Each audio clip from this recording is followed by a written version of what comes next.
Mental health can change our lives, and for some of us, we need to let it. I've had depression for over 20 years now. In the early phases, very dark, tried to tackle it on my own, and it got darker and darker. That led to 2 failed suicide attempts, still here, which then led to several therapies, including mainstream therapies, medications, alternative therapies, nutritional therapy, craniosacral therapy, Reiki. I was trying all sorts of stuff.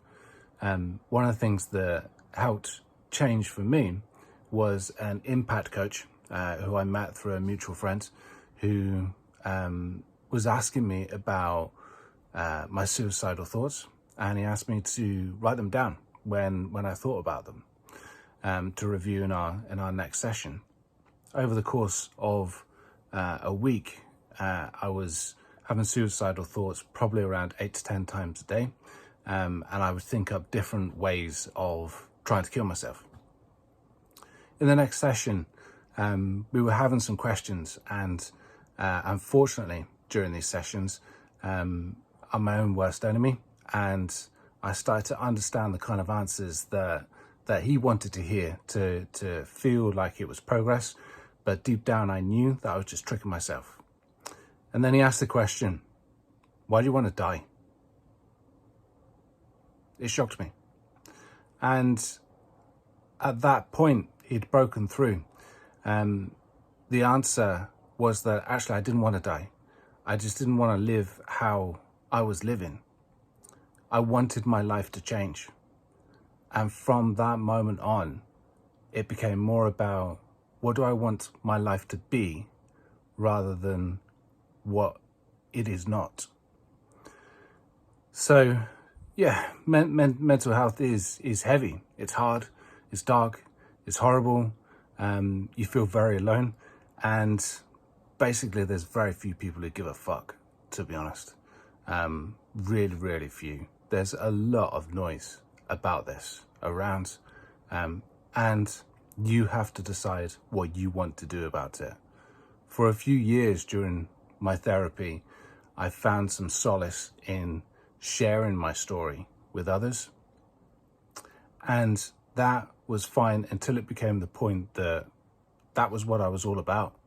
I was the depressive bodybuilder.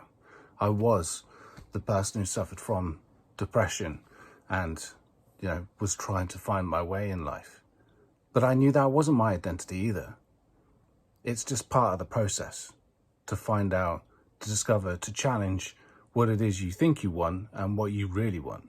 Because what you really want, you will take action for, you will find, and you will achieve.